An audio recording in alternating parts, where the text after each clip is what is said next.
wider participation in the business of the House and scrutiny of the Executive, which is crucial at this time.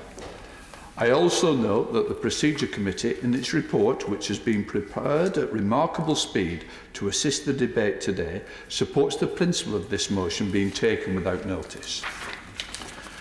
We now come. The motions on proceedings during the pandemic and on hybrid scrutiny proceedings will be debated together. I call the Leader of the House to move the first motion. Leader of the House.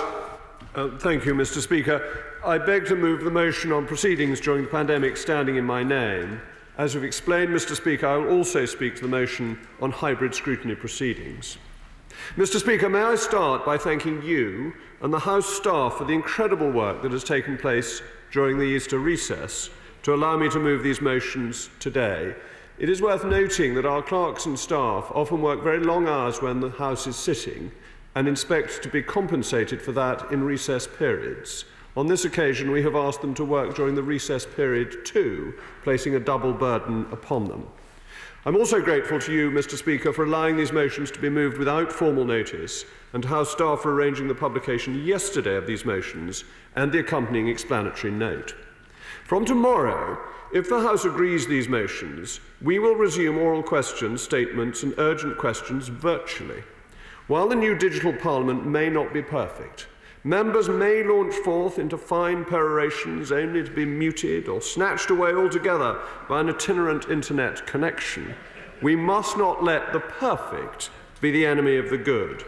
The parliamentary authorities have done a superb job to get this up and running at such short notice. Should the House agree these motions today, I would expect to bring forward further motions shortly in order that we can extend our virtual ways of working for a longer period and to more substantive business, including legislation.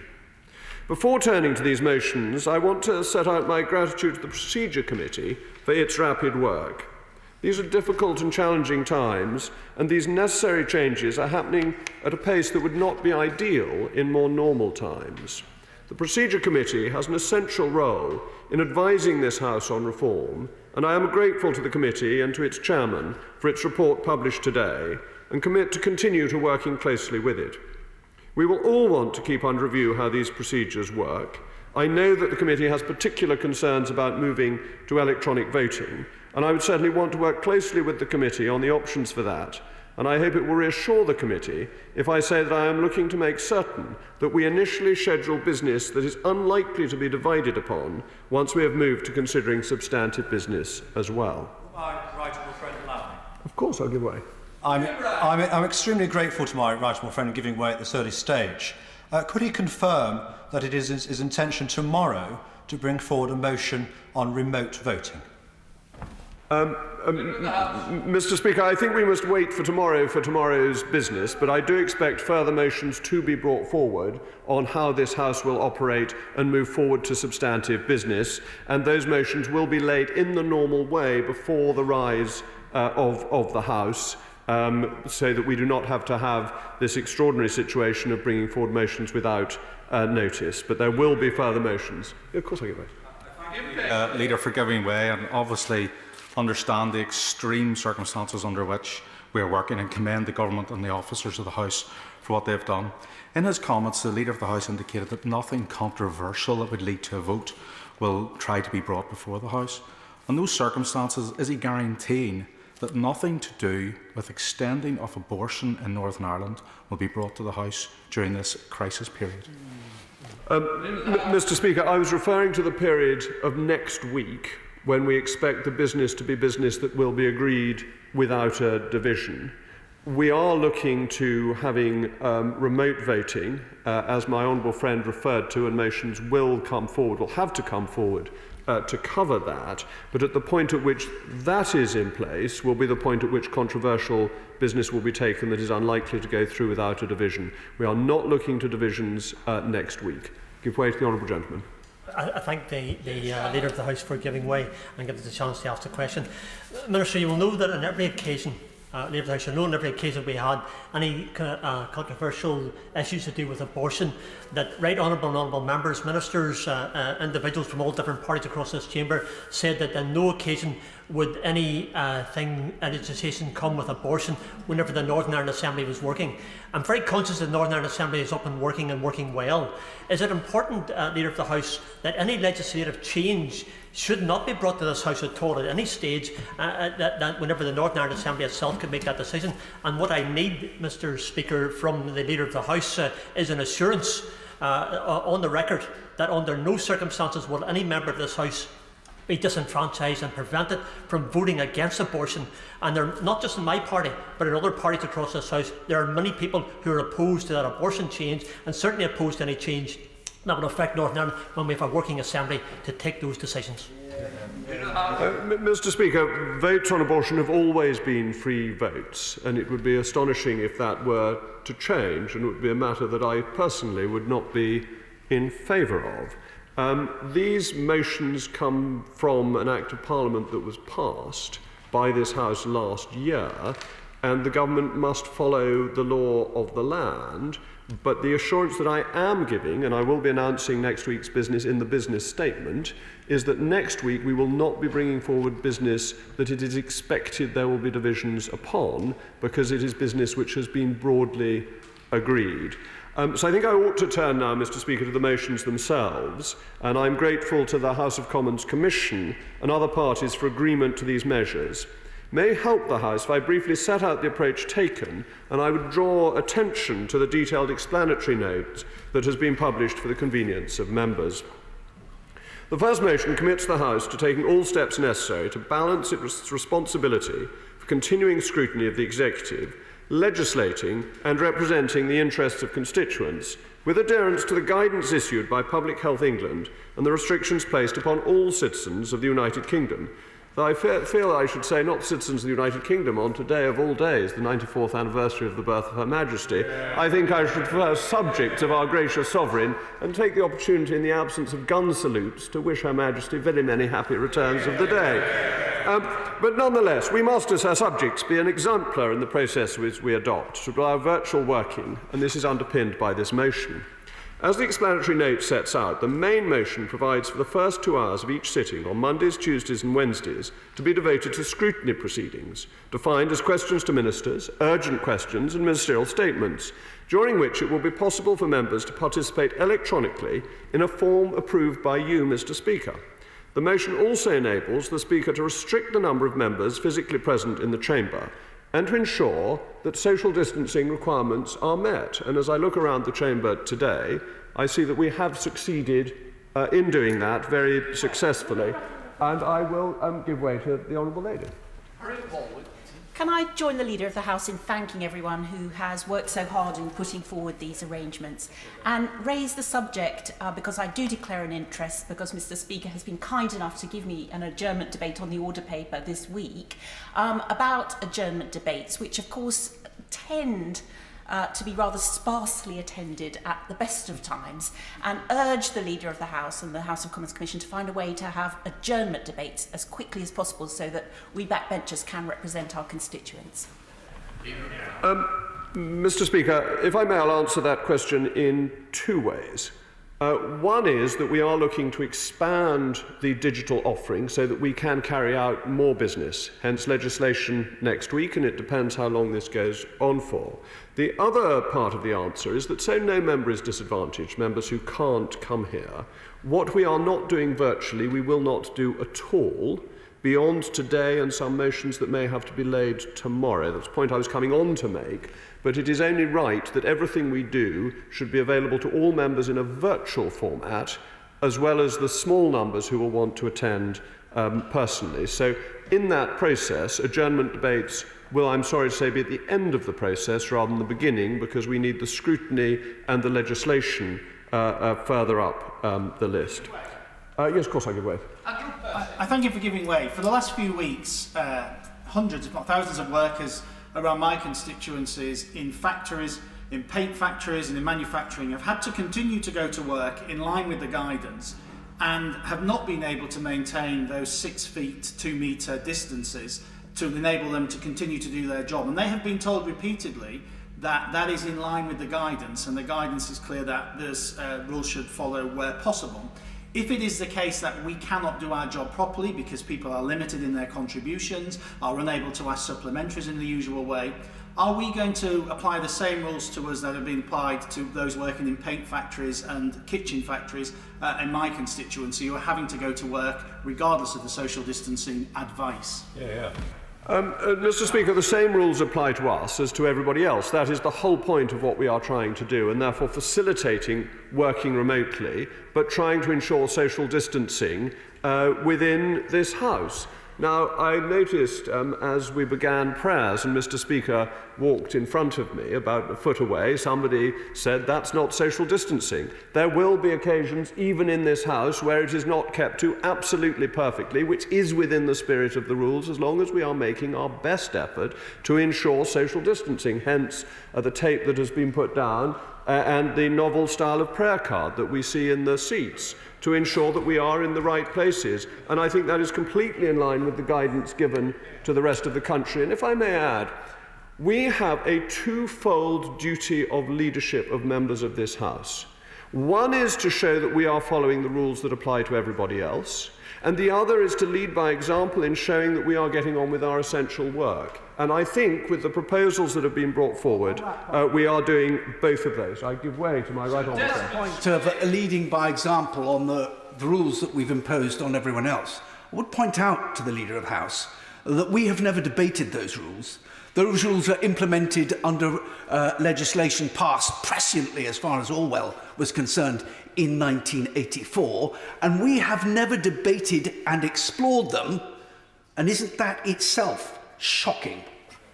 Well, Mr. Speaker, we had an opportunity to debate the emergency legislation, and what we are doing today is ensuring there is the opportunity for debate and discussion and for the government to be held to account. I am providing for my right honourable friend what he is asking for before he even asked for it. I do not claim the capability of second sight to have known what he was going to ask for, but I'm delighted, Mr. Speaker, thanks to your good offices, we are delivering for my right honourable friend. So, as I was saying, the motion enables the Speaker to restrict the number of members physically present in the chamber to ensure the social distancing is met, and the motion will remain until the 12th of May. And it is likely that arrangements may be modified following the motion tomorrow to a wider set of proceedings, and that will follow, and it is temporary. That is part of the point of this. This is whilst this crisis lasts. And there are specific points where I want to provide reassurance. The motion at point 8.3 reads, following the conclusion of scrutiny proceedings, the House shall proceed with business set down to be taken at the commencement of public business and then with the main business. As I alluded to earlier, I want to make it clear that this is provided for to allow us to bring forward further motions that are procedural and that are necessary this week, including the motion to allow for substantive business. It is not the government's current intention to meet physically to debate legislation or other substantive matters, but rather to wait until the House has agreed a way in which that business can be debated remotely. Turning to C6 and 7, the motion gives the Speaker the power, having agreed with the Leader of the House, that is me, to vary this order. Now, that might seem a very sweeping power, but this is entirely to ensure that Mr. Speaker can react to any teething problems that the new procedures may have. So I hope members will consider it a sensible inclusion. It is not, Mr. Speaker, so that you and I can set up some form of railroading of parliamentary procedures, and it has to be within the requirements of the motion that has been agreed. So to conclude, Mr. Speaker, Parliament has always evolved to make sure it can work efficiently. Parliamentary procedure is not an end in itself, but a means to allow the institution to function successfully.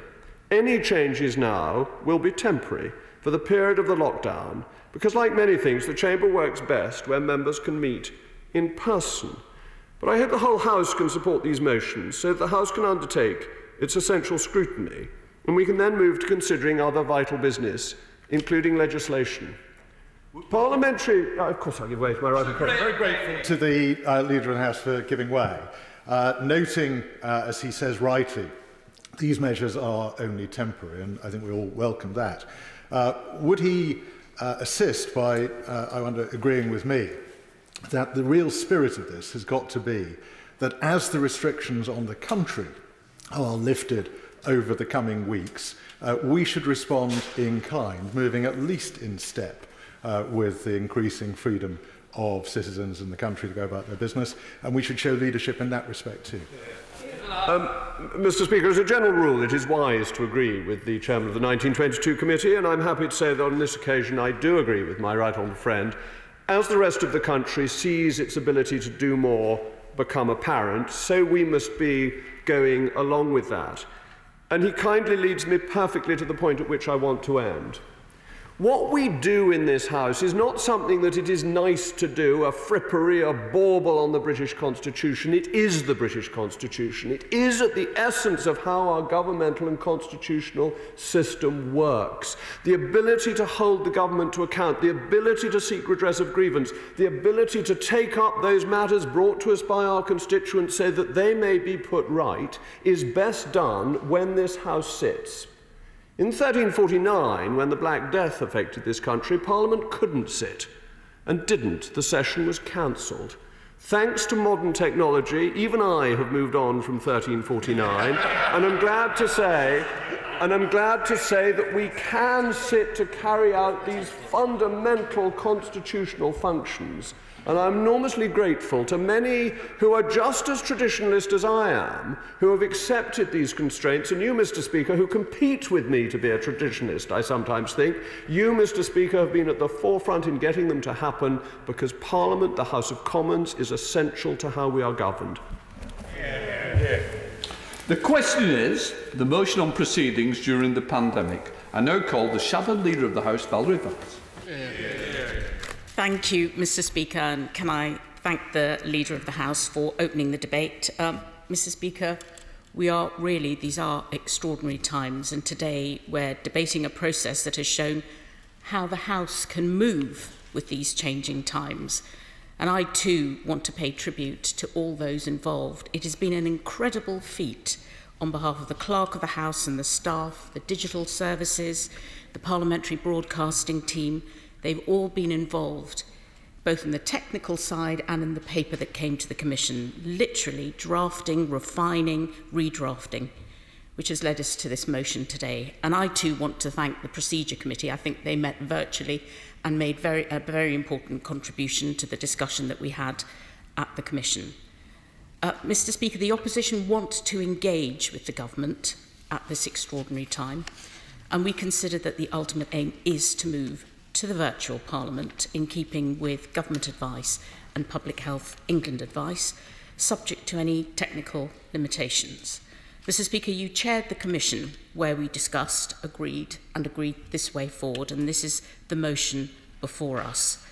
We're effectively agreeing these hybrid proceedings, which is a combination of the physical, people here, up to 50, and virtual, up to 120. Members will be treated equally, whether they're in the chamber or whether they're virtually. There will be a shuffle, and parity will be given to all the parties. There'll be no bobbing or supplementary points, and certainly no points of order. And they're all laid out in what looks like, I'd say they were the eight commandments. Thou shalt not do this, thou shalt do this. But I just want to touch on one, which is under A2, which is scrutiny proceedings shall conclude not later than 2 hours.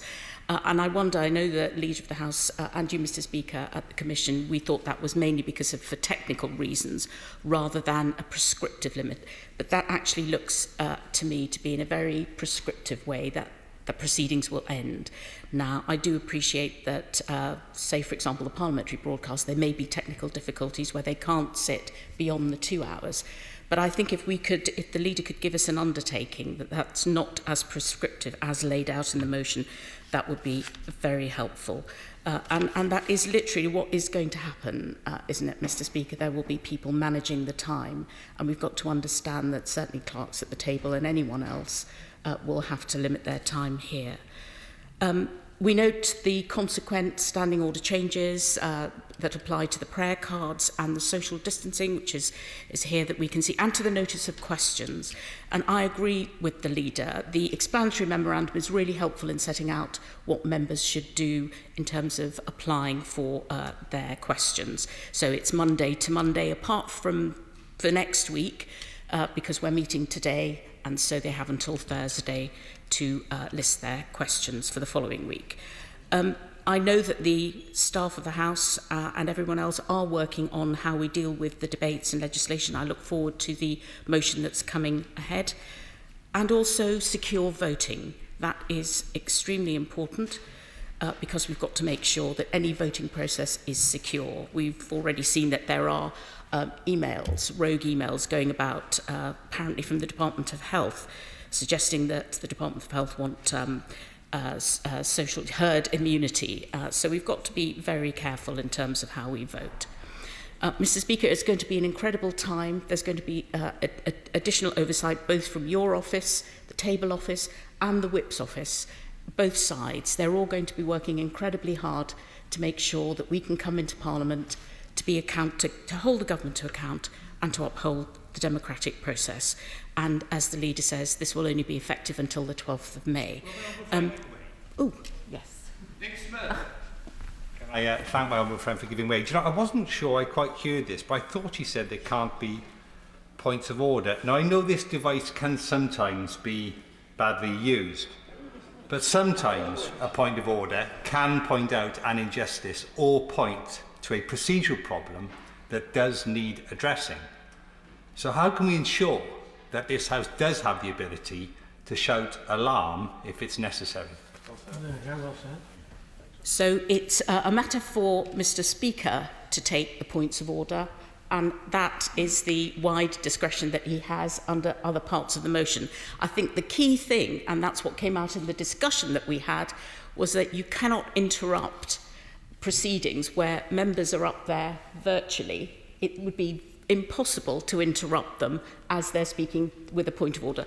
There will be a way of working that. I mean, it may well happen, but it's entirely at Mr. Speaker's discretion, and hopefully he will incorporate injustices that may occur in the chamber. But I want to just touch on, finally, I think, Mr. Speaker, that you suggested that there might be a dress code for the House, and certainly what goes on behind in terms of animals and children and wallpaper and all that, as we've seen. But clearly the dress code will only apply to the top half, unless of course it's the leader of the House, in which case I know that he sometimes likes to be horizontal. So in fact the dress code will apply to the top half and the bottom half for the leader. But I want to finally thank everyone for getting us to this position. And subject to that undertaking, Her Majesty's opposition support the motion. It might just be able to help, and just some of the points. What I would say is it is a starting point. We want the resilience and to build up from this point. This isn't the end, this is only the beginning of going forward. And what I would say is, and quite rightly, people have mentioned about digital and broadcasting, we cannot thank them enough. 700 years of this House doing it one way, suddenly to completely turn everything over and start in a new way. I can only thank them, but to reassure the Honourable Lady that we will be looking to increase the number of hours and we'll be looking to ensure that we can grow the virtual Parliament. You're absolutely right, we can't do points of order at this stage, but give us time, we will develop and we will increase the capability. And I want to reassure the House that that is ongoing and discussions will continue to take place. And you're absolutely right on voting. No decision's been taken. We want to check that that is secure. And that is the key for every member's worry, that this House, when they're voting, that it is the person who they say we are. So we must look at that very seriously, and that will be completely checked before we do something that wouldn't be secure. Karen Bradley. Thank you very much, Mr. Speaker, and can I welcome some of the comments you have just made about this being an iterative and evolving process. I think all of us would agree that there is no substitution for members being in the chamber and being able to hold the executive to account. We will all have seen, as constituency MPs over the last few weeks, an incredible both volume and complexity of casework, the like of which none of us have ever seen in this kind of in this national emergency. And I know how much easier it would have been at times if I could have been in this place. Not just in the chamber and having the ability to question ministers and get an answer on the record, but also to see colleagues around the corridors, to meet them in the tea room, to have the ability to see them outside our offices while we're making a cup of tea, or whatever it is that we're doing at that time. That is the best way that parliamentarians who were elected by their constituents to represent their constituents in Westminster can deliver. And there is no doubt that what we will see over the next few days, weeks and possibly months will be a substitute for that, but it will be in no way able to compensate for the lack of spontaneity, the lack of ability to feed off each other, the efficiency. Of course, I will give way to my Deputy Chair on the Procedure Committee. I'm exceedingly grateful to the Right Honourable Lady for giving way. And on her point about something being temporary, I think it would be fair to say that within the Procedure Committee's various meetings over a number of weeks now, there has been uniformity across the committee that these really are temporary, short-term, or any other description you wish to give for it. And we're hoping to come back to a fully functioning House as soon as health advice allows. I absolutely agree with my Deputy Chair. He is completely right to say that point, and it was very clear during all of the committee meetings, which have all been conducted virtually over the last few weeks, but that all members felt very strongly that these measures must be strictly time limited. They reflect the situation the country finds itself in today. But we have developed our procedures and our way of doing business over 700 years, since we last were unable to meet due to the Black Death, as the leader has spoken about. And it is evolving, and the leader is quite right to say procedure is the means to the end, it is not the means in itself. But that means has meant that the way we do our business is efficient, it is effective, and we are able to speak out for our constituents and make sure their voices are heard in this place. I want to put on record my thanks and credit to everybody who's been involved in getting us to this point. This is no mean feat. When my committee first met, the committee was constituted on the 2nd of March, and at our very first meeting we said we need to look at procedures that might be required to deal with the coronavirus. And when it was first suggested we may have to block out seats in the chamber, members were outraged. How could we possibly function if we weren't able to actually all come into this chamber and all contribute and be part of this? So it is incredible to see the work that has been done in only a very short few weeks. And I agree with the leader when he says that our teams and our clerks and our staff as well, our parliamentary staff, expect that during recess they may have a little bit of free time to reflect the fact of how hard they work during the parliamentary the time Parliament is sitting. That simply hasn't been the case now. And I also want to thank you, Mr. Speaker, for the pragmatic approach you have taken to this. I know that as Speaker of this House, you are the custodian of this House, this chamber, and how we operate. And to endorse something so radical as a change to our procedures as we are going to vote on, and I hope not vote on, I hope agree on the voice today. That is something that has taken great leadership from you, so I want to say thank you to you. Now, this is not going to be perfect. There are going to be glitches, there are going to be problems with this. We've all seen our internet go down. I have particular problems whenever a PlayStation is cranked up in the next door room, meaning that my ability to see what's going on in the meetings I've been conducting is not quite as easy as one would hope it would be. And we know that the lack of supplementaries, the lack of ability to come back in, the lack of the spontaneity, to knowing that you can only come in on a question if you have been drawn out in a shuffle that you've applied for possibly days before, means that we're not going to be able to represent our constituents in the way that we would ideally want to do.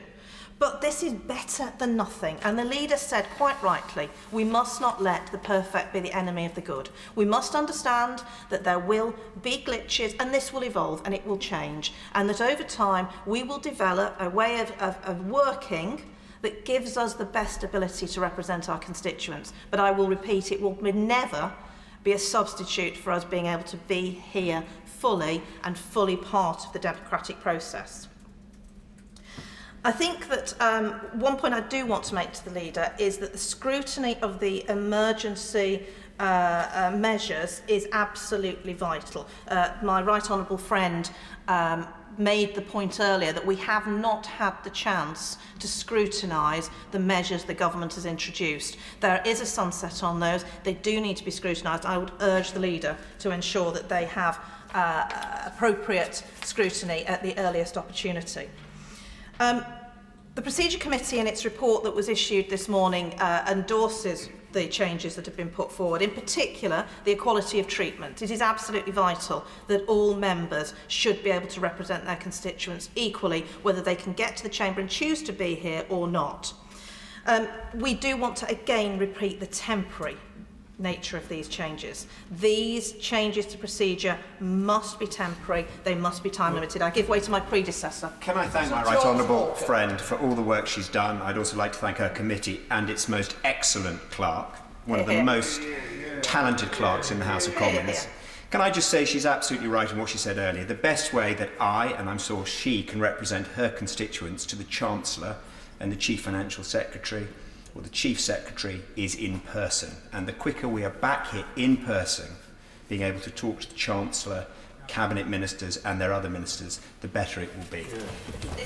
My honourable friend is absolutely right, and his extensive time leading the Procedure Committee, I know just the depth of knowledge that he has in this area, but he's absolutely right. And whilst I do want to pay credit to ministers for the accessibility that they have given us as members of Parliament to them through WhatsApp groups or telephone calls or messages that they've sent us, it has been unprecedented to have had the level of contact that members have been able to have remotely, but it is no substitution for actually being here and being able to ask a question in public that constituents can see us asking and that they can hear the answer of, so that they know what the government is intending to do with the questions and the concerns that they have. I'm very grateful, Mr Speaker, for your comments on points of order. My committee were concerned about whether there would be a way of ensuring that we could make sure proceedings were orderly, so I'm grateful that you are looking at that. I do want to turn to concerns around voting. My committee approved a report yesterday which was issued this morning on the basis that we were not looking at reforms to the way that this place conducts votes.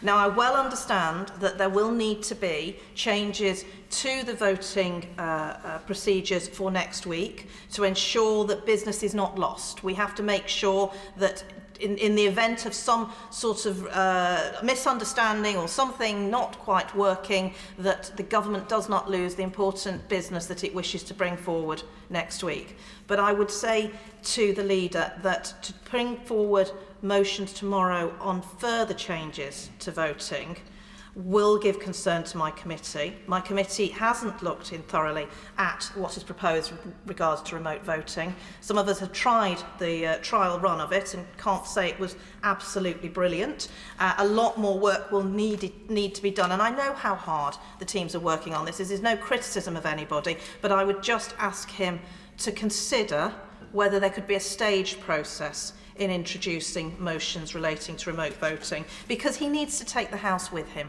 The House is here today to support him because we want all our colleagues to be part of this debate. We want all our colleagues to be able to contribute.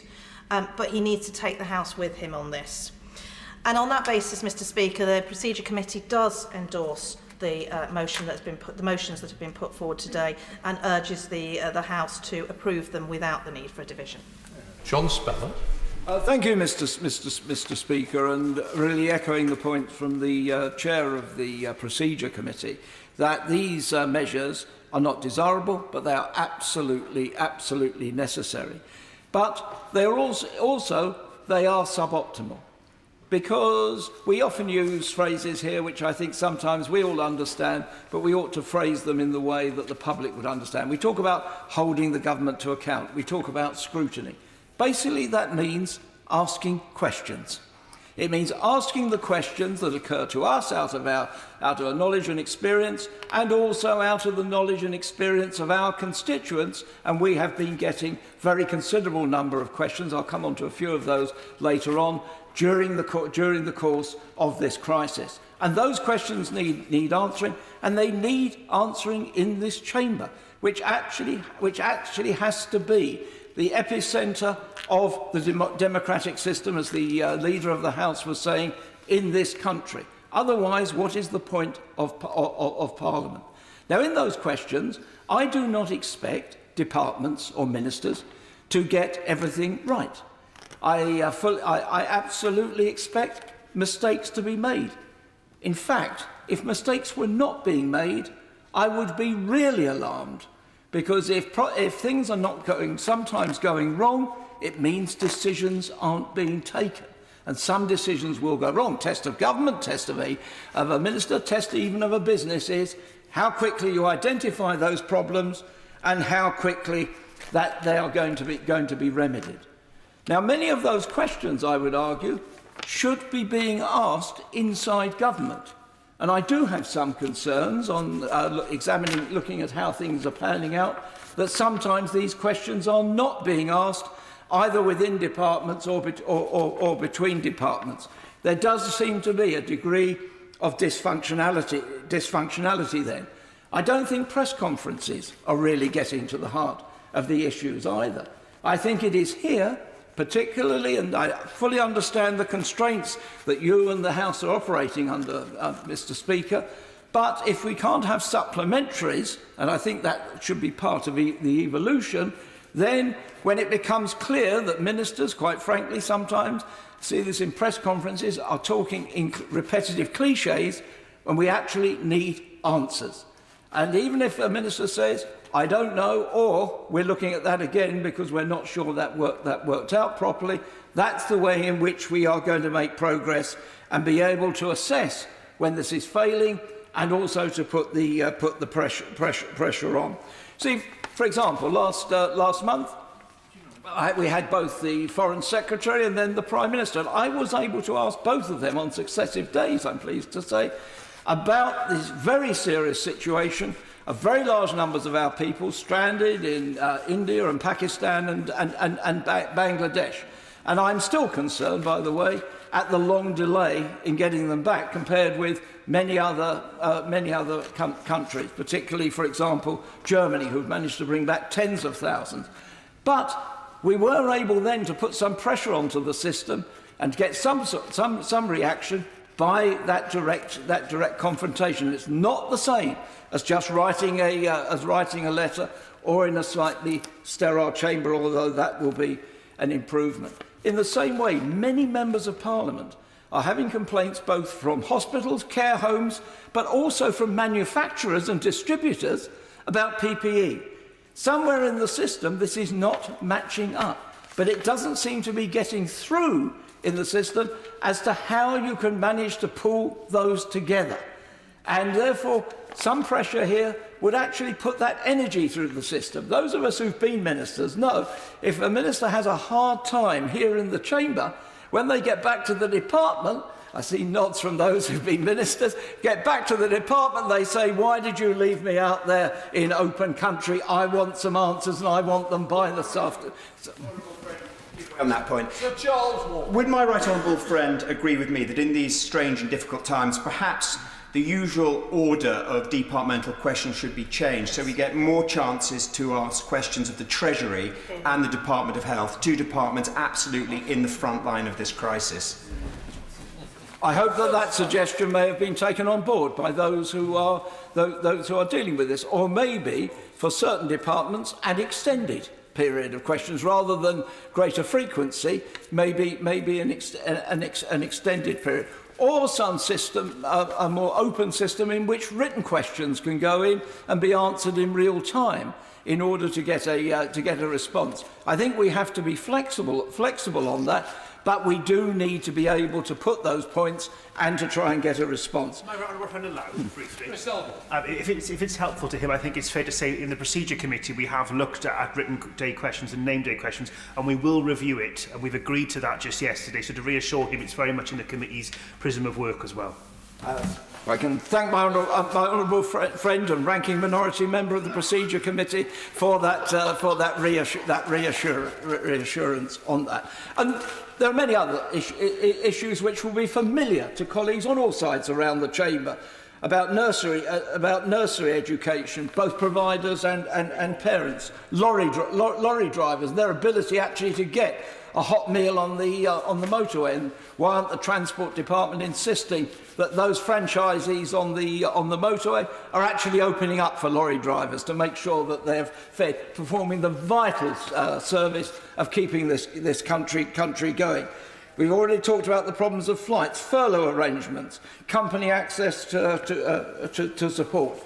Those are all issues which I think have to be resolved here, and we need therefore to make sure that as far as possible we can replicate the arrangements so that ministers have to be up there answering. I hope ministers will be coming to the chamber in order to do that, in order that we can make progress and improve things. Finally, the Leader of the House says he thinks this, he hopes and intends that these should be temporary. But in the end, of course, for some, this may suit them for it not to be temporary. Already had a member of Parliament from the SNP saying, well, why do people anyway have to come down here to one point from all four parts of the country in order to participate in the business of the House? Many in the civil service and government are quite happy if Parliament is less effective in actually holding them to account. Some, I would say, also maybe get the balance a bit wrong between working for their constituents, which is a hugely important and essential part of the job, but it may be they get the balance wrong with that, and actually running the country and actually asking those questions here in Parliament. I thank the right honourable gentleman for giving way, and he's making some very powerful points. Can I just also make the point that actually scrutiny in this place gives ministers a chance to explain things? It gives them a chance to set out what they're doing. They shouldn't run away from it or be scared of it, because this is their chance to set out the good news and the good work that the government is doing. And that's why we need to have scrutiny here, so we can have that full explanation from government ministers, so we can hold them to account when they do get things wrong, but that we can hear from them when they get things right. Thank the chair of the Procedure Committee and actually and very genuinely congratulate her on the work that she's doing already in that position. She's absolutely right, and it reminds me of the statement of Warren Buffett about financial crises. When the tide goes out, you can see who's been bathing without trunks, and reputations get made and lost very quickly in crises.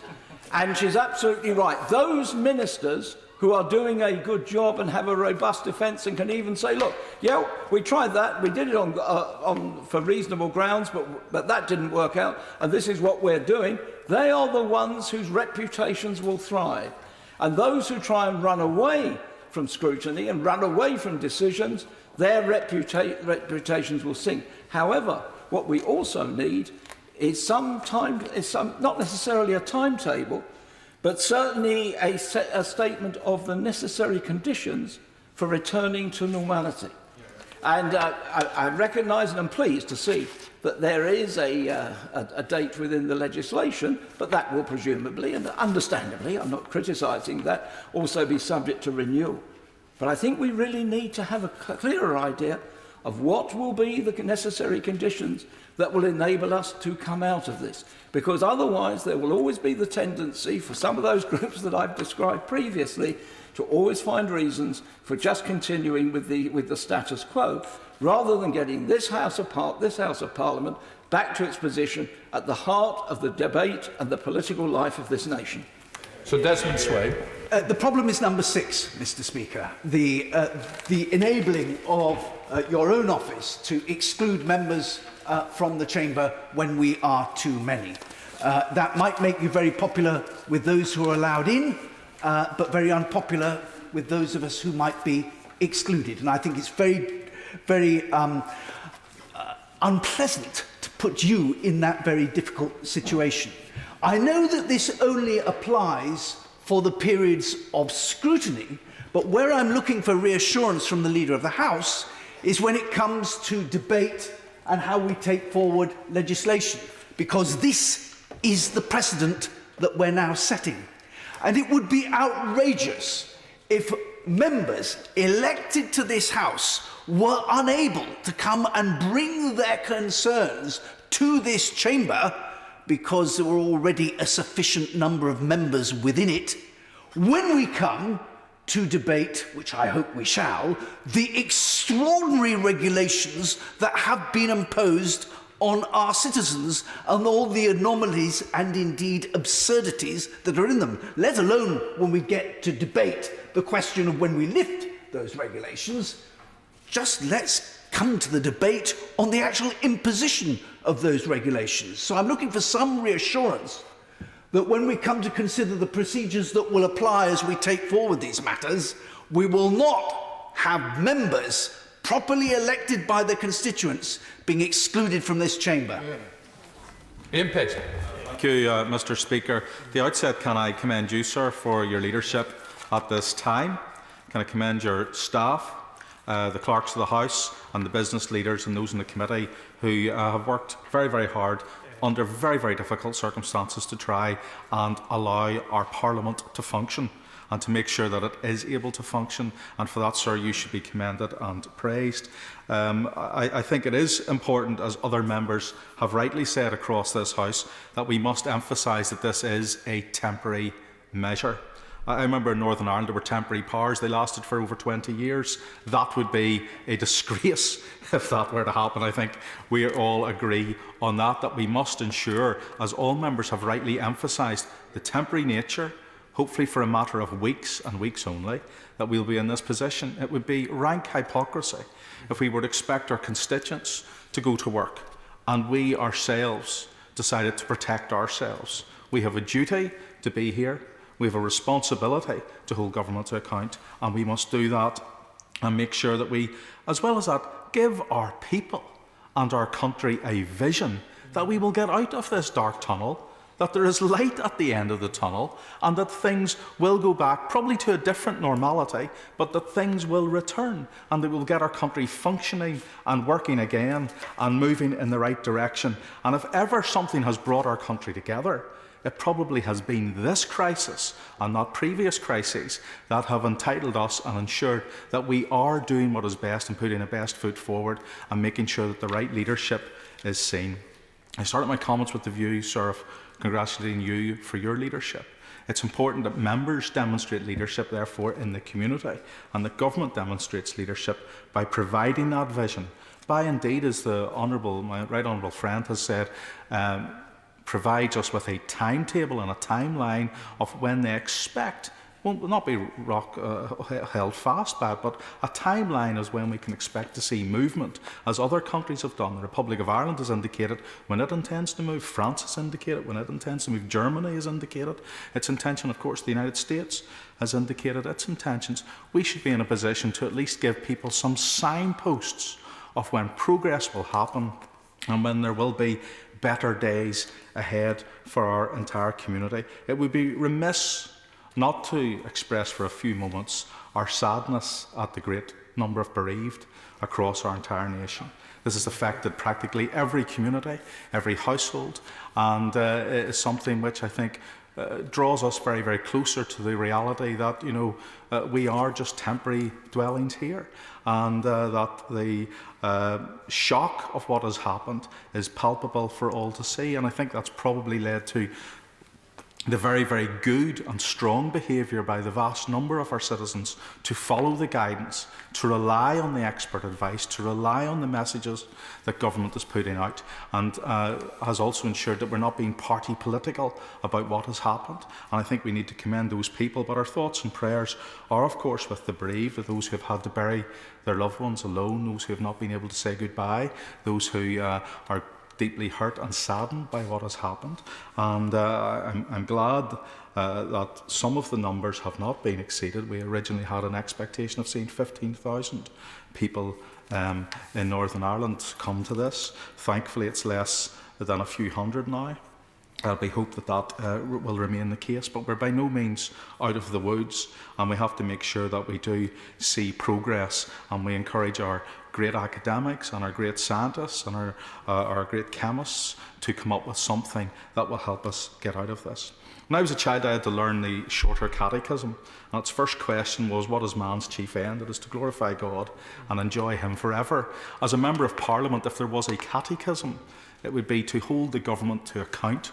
That is our chief end as members of this House, to make sure that we are a voice for our voiceless community, and that we get the opportunity to say in this House the things that need to be said by the people who have sent us here to be their voice. It is absolutely essential that no member, because of a lack of technical skill, because of a lack of broadband and where they are living in their constituency, that no member is penalised whatsoever in their ability to make a contribution to this House on behalf of their citizens that they represent. It's absolutely essential that we have that role, and these measures fall well short of holding government to account. I think everyone recognises that. They are prepared, I think, to give them a bye-ball because of the temporary nature of what is happening here, but it is absolutely crucial that we recognise that we get out of this emergency procedure as quickly as possible. There are many issues that we need to hold the government to account. Members have rhymed some of them off. Issues to do with dentists in my own constituency and across this nation, issues to do with our farming community and the production of food and the ability to get to markets and make their product available to the general public, our NHS staff and their PPE and their access or lack thereof, those who fall between the regulations that our Chancellor has put forward, they cause us great concern that they are left out and will have nothing in all of this and are left hopeless. And of course, we do need to scrutinise what the banks have been doing. They've been given a responsibility to do certain things, and some of them have not come up to the mark. We have not had the opportunity to hold them to account, and we have a responsibility to do that. And so in closing, Mr. Speaker, I do recognise the importance of these measures. We accept we're in very, very difficult times, but we give our people hope that there will be better times ahead.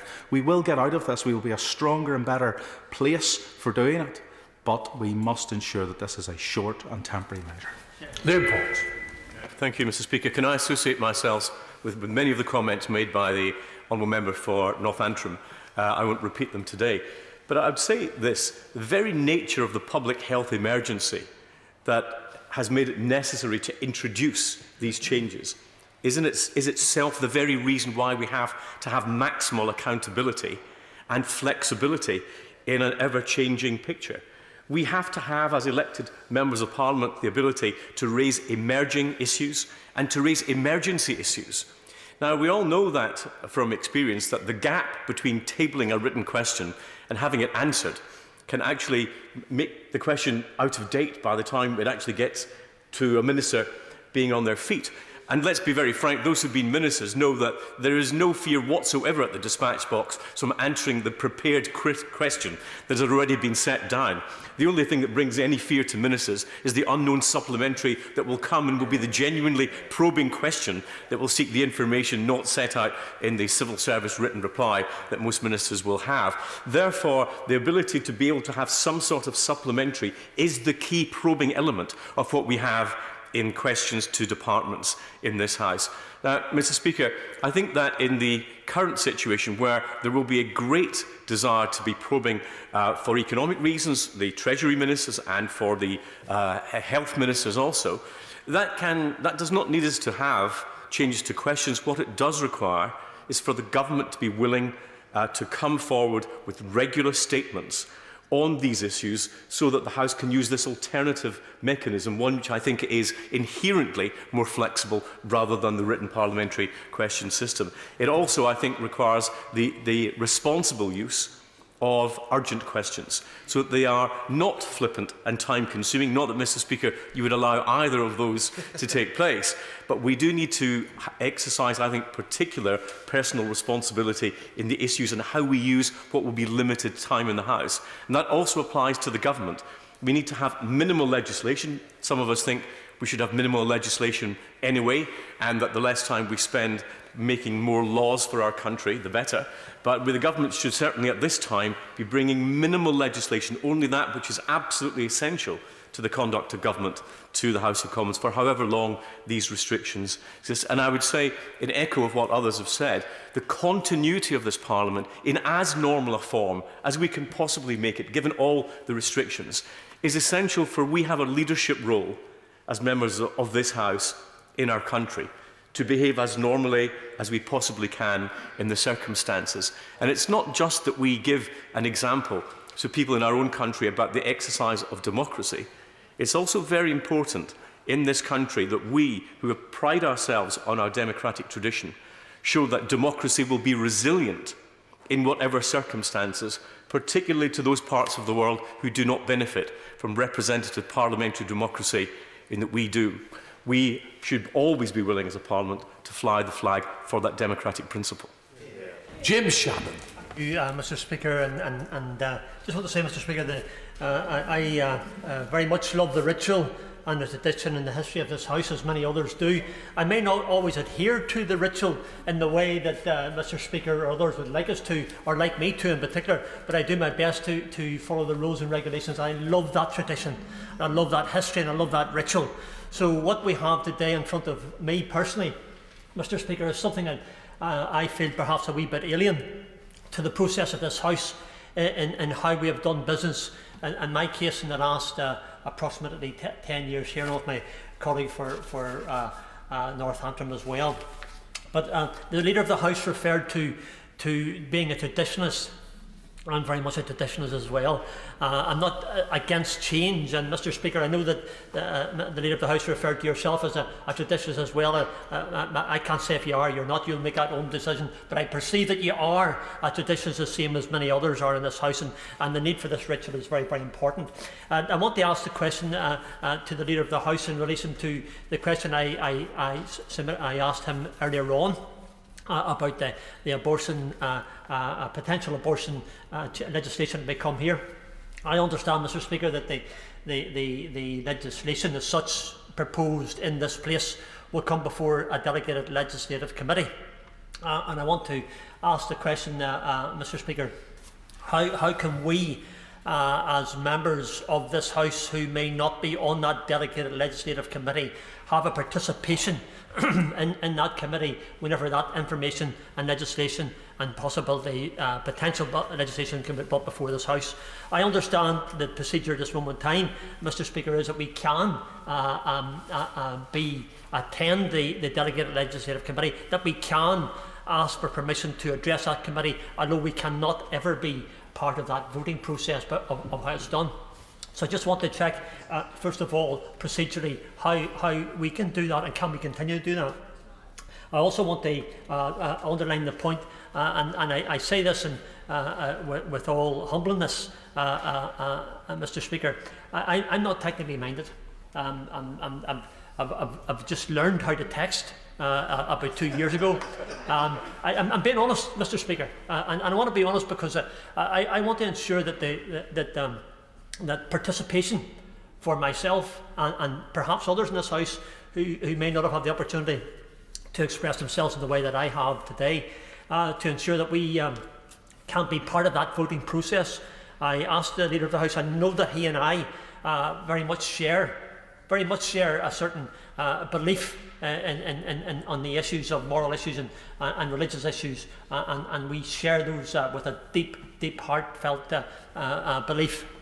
And I want to make sure that those of us who will perhaps not be sure of how the IT works, how the system may work. I know I'll have staff, of course, and I'm very conscious, Mr. Speaker, that staff are working from their own homes, so a staff member will come in and perhaps set it up, and there may be some help from IT, of course, to do that as well.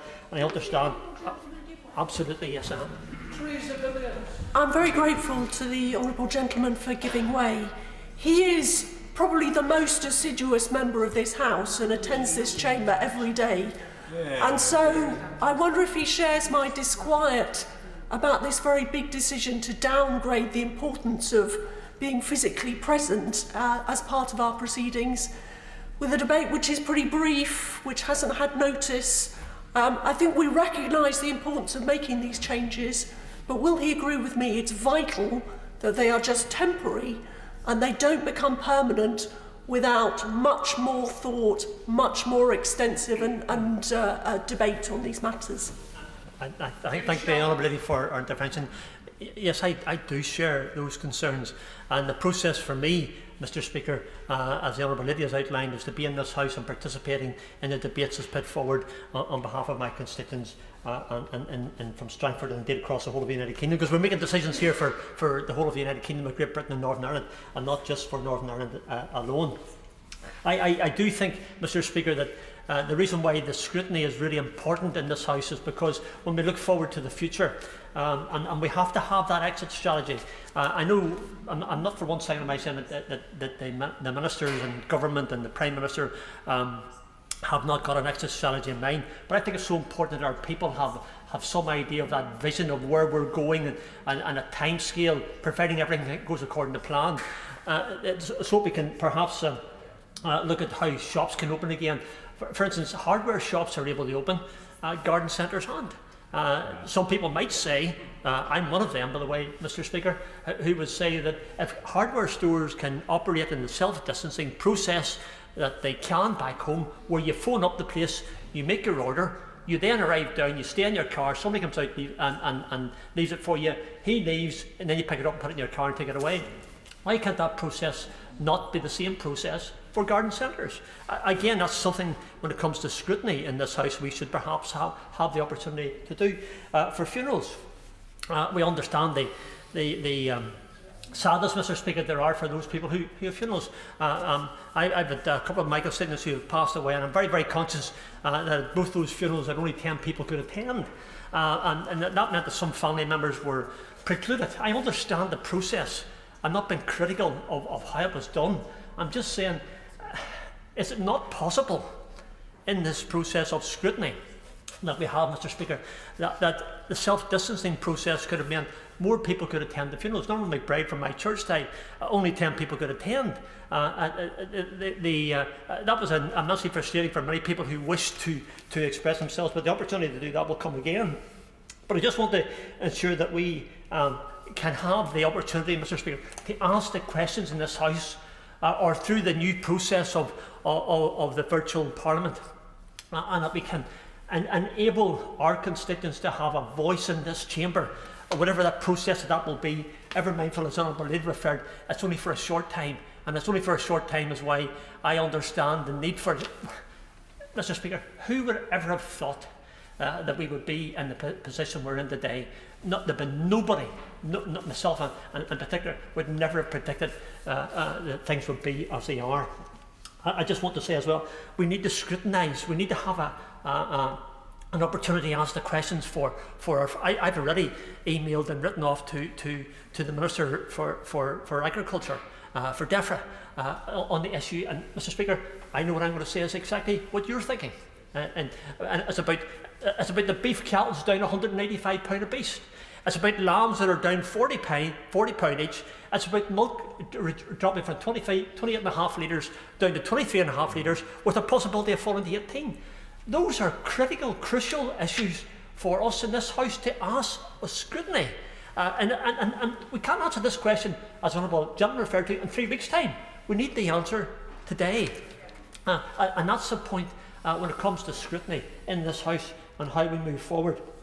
And also, I conclude with this, Mr. Speaker, and I'm not going to go on much longer on this, just to say this, that we also need contact, and I'm sure, I know it's happening, but it's really important that we have all the 4 regions of the United Kingdom of Great Britain and Northern Ireland that are working together, so when we move forward with the questions that come up regionally, with the issues that we all have, that we have a strategy that can move us forward. I think it was Captain Tom Moore, who we all know and have much enjoyed, who raised through that social giving some £25.5 million And he said tomorrow will be a better day. Let's hope for that.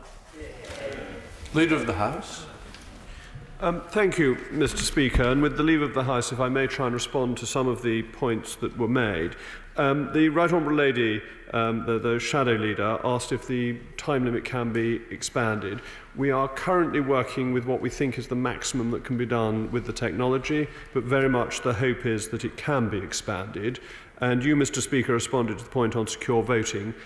Any remote voting must be secure. We don't want other people to be voting other than members. Yes, of course. I'm exceedingly grateful to the leader for giving way. I agree with him, obviously, that it needs to be secure, but also can he provide some reassurance that when testing for voting is done, that it actually has enough capacity to allow all 650 members to be able to vote remotely? Because my understanding is on testing yesterday, it didn't go terribly well, is how it's been described to me.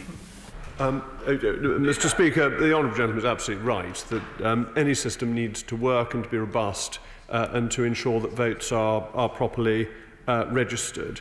On points of order which came up both from the Right Honourable Lady and from the honourable gentleman, I believe those can be sent to you, Mr. Speaker, in written form. So it's not as if there won't be any ability to raise points. It simply won't be possible to interrupt a television screen because that wouldn't actually work.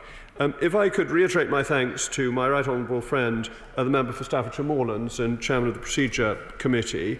Like her, I think all MPs have seen an enormous explosion of casework, and therefore having the ability to hold ministers to account and get answers for one's constituents is very important. My right honourable friend, like a number of other members, the right honourable gentleman, the member for Worley, my right honourable friend, the member for North Somerset, my right honourable friend, the member for Chipping Barnet, and the honourable member for Strangford, all emphasised the importance of this being temporary. I would not have put my name to these motions if it were not going to be temporary. I want Parliament to be back operating properly in its normal way. But as the honourable gentleman, the member for North Antrim, pointed out, this is actually about people dying. And what we are doing is part of trying to save lives along with the rest of the country. And yes, it is second best. Yes, it is imperfect that we should meet with those screens and with the chamber losing its normal decoration in the way that it has.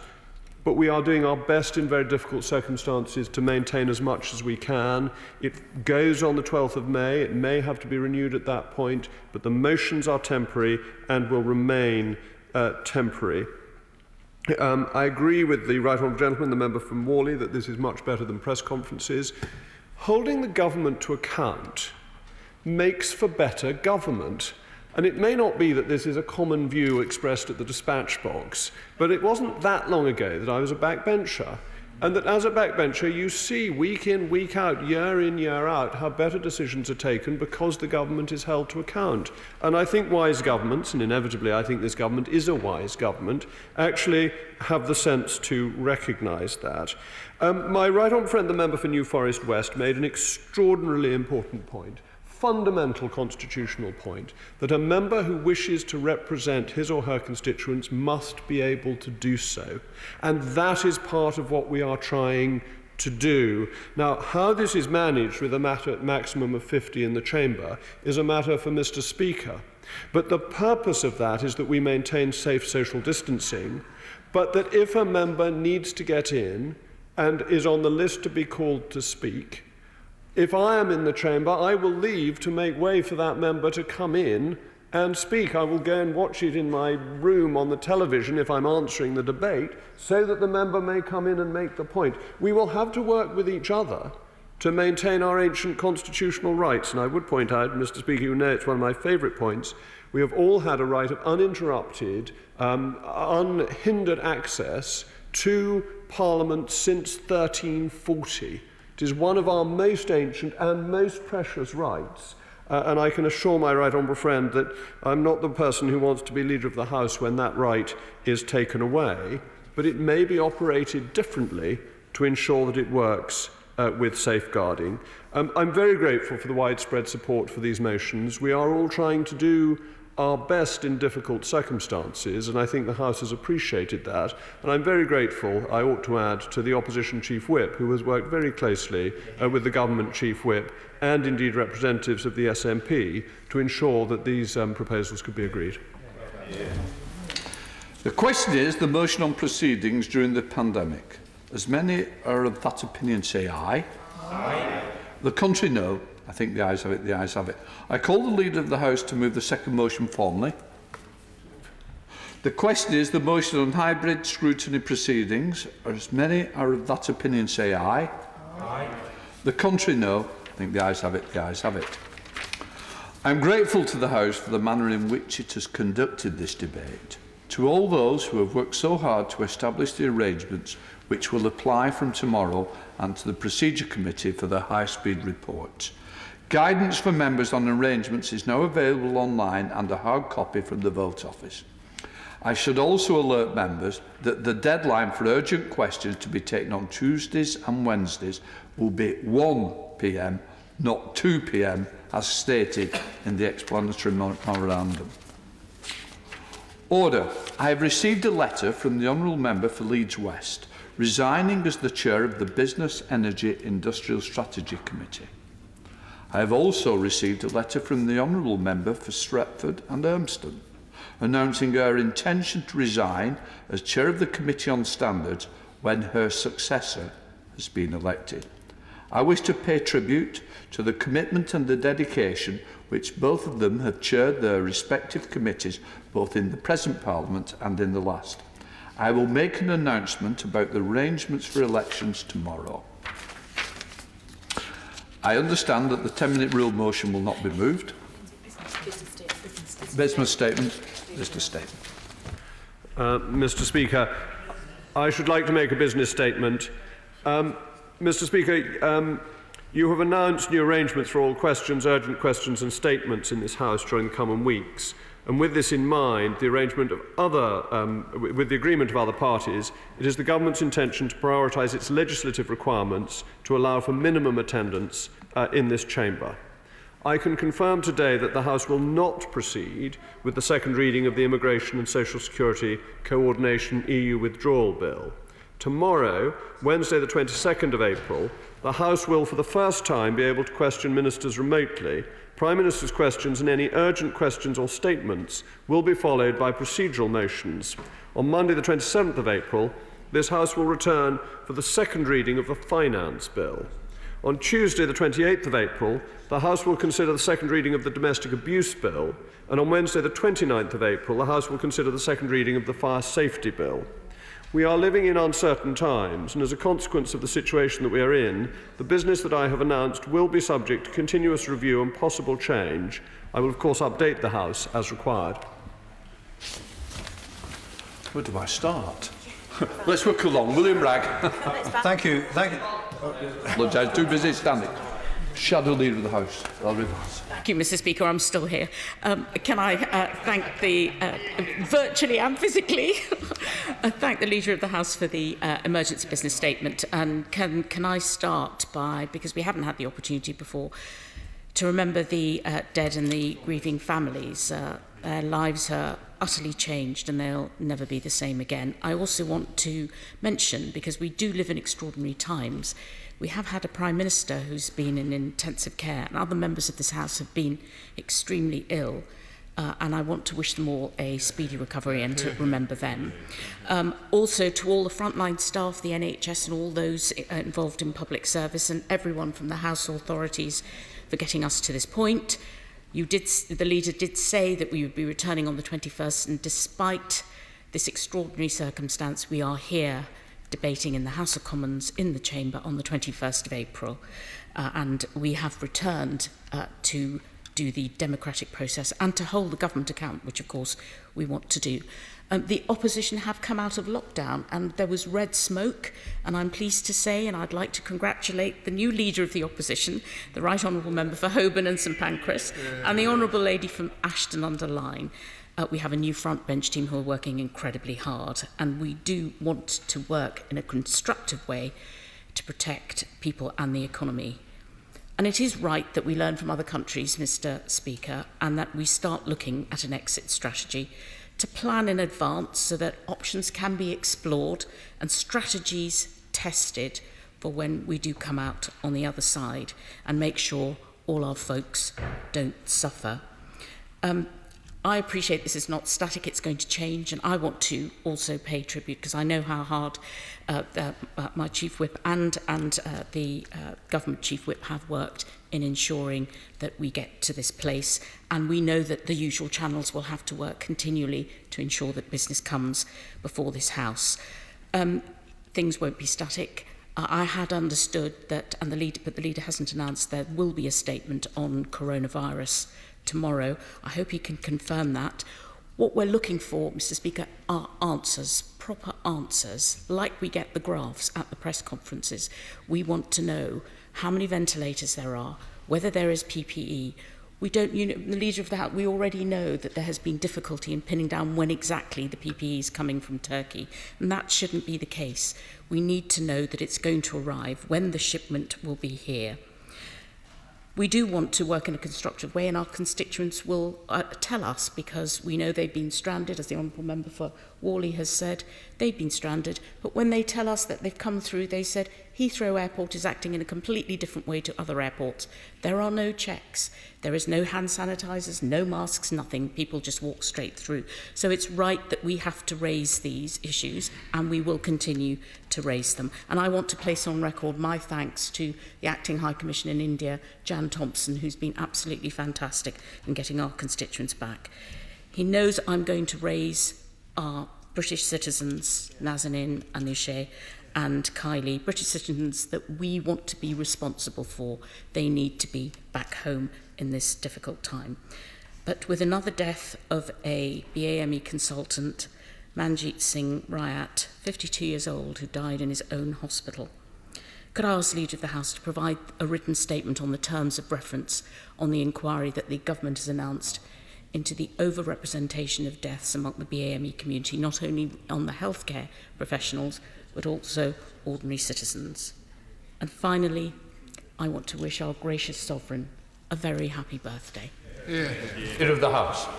Thank you, Mr. Speaker. The Right Honourable Lady is so right to mention at the beginning of her statement the dead and the grieving, and that we must pray for the souls of the dead and for the comfort of those who grieve, and for those who are suffering in the hope that they recover. And I think all of us have known people who have been very seriously ill, and the recovery of those who have been ill is something that is worth praying for. May I join her in congratulating the Right Honourable Gentleman, the Member for Holborn and St Pancras, in his election. I'm one of those people who always thinks that an effective opposition leads to better government. So I, in a roundabout way, wish him extraordinarily well, because I think it's in the interests of the country to have an effective opposition. And I also congratulate the Honourable Lady, the Member for Ashton-under-Lyme, in winning the Deputy leadership. But I'm particularly pleased, if I may say so, Mr. Speaker, that the Right Honourable Lady remained in her post in the reshuffle, I hope that we can carry on debating as we have been. And I'm grateful for her support in this difficult time, and for the support of the opposition in being very constructive in most of its suggestions. I too believe there will be a statement by the Health Secretary tomorrow, the first virtual statement, and that I'm sure he will, as always, give proper answers. I don't think she needs to worry about his answers being anything other than proper and complete. And it is right that issues are raised in this House in that way. As always, she raises the issue of Nazarene Zaghari-Ratcliffe, who has been temporarily released, as she knows, and the government hopes that that release will be made permanent, and continues to make the case for British citizens who are detained improperly. I note her request for the terms of reference for the inquiry into the disproportionate number of deaths among the BME community, and I will take that up for her and give her a written answer. And I got in first on wishing Her Majesty a happy birthday, but I'm always happy to do it, and isn't it wonderful that we can carry on singing the national anthem, washing our hands, and we will do that today with a special spring in our step. William Wright. Thank you, Mr. Speaker. Can I begin by expressing my condolences to families of constituents who have sadly lost their lives to COVID-19, and pay particular tribute to the nurses and doctors at Stepping Hill Hospital and those working in social care throughout my constituency for their extraordinary efforts. And in that light, could I ask the Leader of the House if he could convey the message that it may be appropriate for the Chancellor of the Duchy of Lancaster to make a statement tomorrow upon the PPE procurement processes, because I'm sure that we're all finding in our own ways with the inquiries from businesses and healthcare settings that there is certainly a blockage in the system. Mr. Speaker, I would have tabled an urgent question on the matter today, but it would be an invidious decision for you to have made, given many members have not been present and our proceedings had not yet adopted. But its urgency is absolutely vital. Leader of the House. Mr. Speaker, thank you. The question of a statement tomorrow I've already mentioned, and it will be the Health Secretary, I believe, who will be making the statement tomorrow. The issue around PPP procurement is an important one. It's worth bearing in mind that over 1 billion pieces of PPE have been distributed, and yes, of course, there is more that needs to be done, but I'm sure that will be covered by the Health Secretary tomorrow. Jim Shannon. Mr. Speaker, Leader of the House, ever mindful of the business that we had before the coronavirus outbreak came in, and the process, I just asked the question, Mr. Speaker, will that business in relation to Westminster Hall, business in this chamber, which was lined up for Thursday this week, which will probably not take place, will that resume exactly whenever the process comes to an end of the coronavirus? Very conscious that there's lots of business that individual members, as others have said in this House, wish to bring forward, wish to be considered for this House, and when normality resumes. Just want to seek guidance from the Leader of the House that that process will happen whenever normality returns, as God willing it will.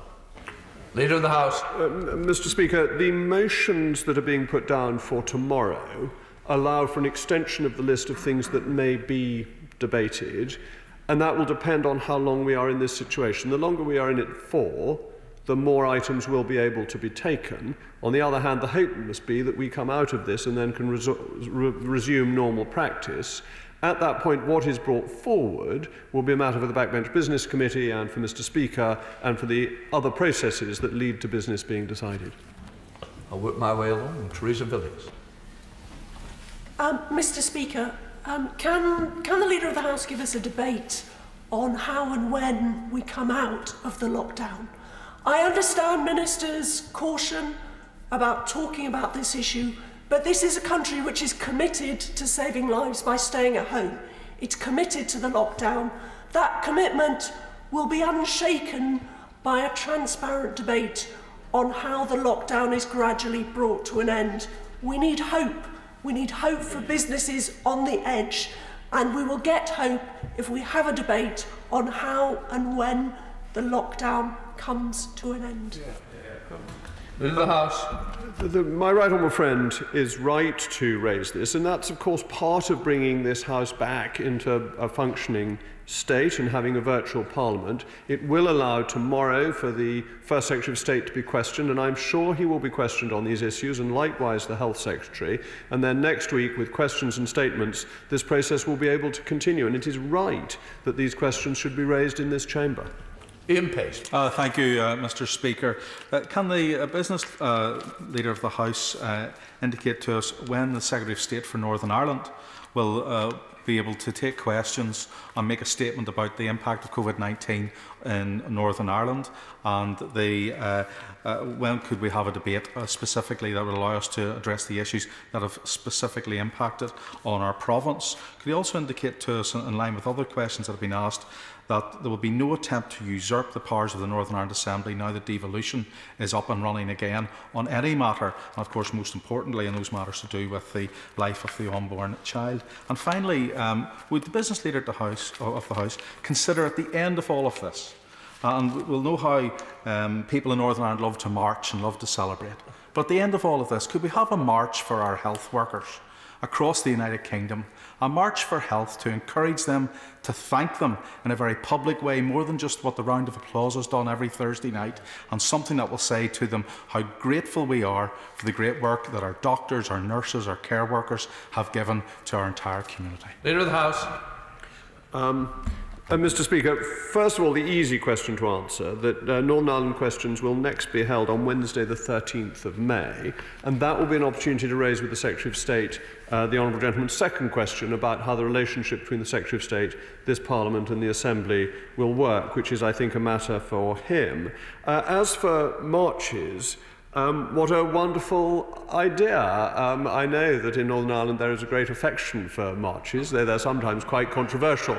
I always think it's worth remembering, speaking as a Catholic, that the Holy Father in 1690 had a Te Deum sung in honour of the victory at the Battle of the Boyne of King William, because he wasn't getting on very well with Louis XIV at the time. Thank you very much, Mr. Speaker, and again, thanks to you and your team for enabling us to return to raise this very wide range of issues that we will want to be questioning ministers on. And can I also put on record my thanks to the team from the Treasury Select Committee who enabled us to meet quite a few times during recess in order to probe on the economic issues. My question is a parochial one, but nevertheless very important one to my constituents, which is that just over 2 months ago, the town of Tenbury Wells was very badly flooded, and that was the top story in the news at the time. And I wondered whether the Leader of the House could give an indication as to when the adjournment debate that I have on the subject, which has now been postponed twice, will be able to be held. Leader of the House. Thank you, Mr. Speaker. My honourable friend is absolutely right to praise those running select committees. Before we rose for Easter, it was thought extremely difficult to allow select committees to meet regularly, and by the time we got back, we can now have a regular range of select committees meeting. It's been a hugely impressive effort by the parliamentary staff. As for adjournment debates, as I mentioned earlier, it depends slightly on how long this procedure lasts, that we would seek to extend it to cover more and more business the longer it lasts, but my hope would be that we will be back to normal before that level of extension has been reached, in which case matters of adjournment debates will be in Mr. Speaker's hands, though I have a feeling that he will be sympathetic to requests to reinstate adjournment debates where members have been generous enough to allow them to not be taken. Sir Charles Watt. Thank you, Mr. Speaker, for bringing us back here today. You've put a huge amount of effort into that, and I really do thank you for that. Also, could I thank those hundreds, if not thousands, of my constituents who go to work every day to make my life a little easier and the lives of my neighbours a little easier and those people I represent a little easier. These people are doing a truly terrific thing, and they deserve all of our congratulations wherever they're doing it. Can I ask the Leader of the House, as he is a Cabinet Minister, whether we could look at the retail, hospitality and leisure sector grant and its scope? I think there are a number of businesses that are excluded from it. I think particularly those in the exhibition industry who have seen their entire business evaporate, and they'll be the first into this recession, and I suspect they'll be the last out. And could we also look at the small business grant? There are a number of businesses that are excluded from this grant because their rates are bundled up with their rent paid to their landlord. Many of these are concessions or very small cafes or businesses, and they're missing out on the £10,000. And I really do hope the Leader of the House can convey that to the Chancellor. Leader of the House. Mr. Speaker, all of us who are constituency MPs as well as ministers are aware of these issues being raised by our constituents. And the point he makes on rates when they're rolled up in rents is an obvious and important one. Treasury questions aren't actually taking place until the 18th of May, but of course the Prime Minister, and therefore Prime Minister's questions, are to the First Lord of the Treasury, and I'm sure the First Secretary will be able to answer his questions on these matters, but in the meantime I will take them up with the Chancellor on his behalf. Chris Loder. Thank you, Mr. Speaker. I should like to place on record my thanks to the healthcare professionals, the doctors and the nurses, and particularly our social care workers across West Dorset. But I would like to ask the Leader of the House if he might make provision for a statement from the Environment Secretary on the state of farming and our food supply industry, which I'm greatly concerned about at this time. We've had a number of conference calls with the National Farmers Union and others at the moment where it is very clear the dairy industry and the beef industry particularly are in great stress and I greatly fear for the future of the food supply chain. Leader. Mr. Speaker, this is a matter of the greatest importance, and I will pass on to the Secretary of State his concerns.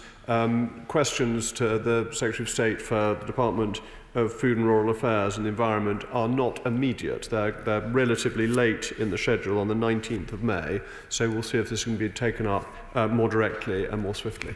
Anthony Backman. Mr. Speaker, thank you to the Leader of the House for his responses this afternoon, and I actually join on the point that was made before last around business rates. I, in my constituency, have had a lot of business rates relief, and where the grant has come in, the small business grant has been exploited by, in certain cases, second homeowners. Will he instruct and ask the Chancellor and his team to review how business rate reviews are dealt with and the relief is granted, and how the small business grants that are there for businesses at this time of need are issued, because they are being exploited? Leader of the House. Mr. Speaker, as I understand it, that it is only available if second homes are genuinely used for businesses. So if they are used for business purposes, the grant is available. And I think that's fair and reasonable as long as they are being used for business purposes, and that's, I understand, how the grant is being applied.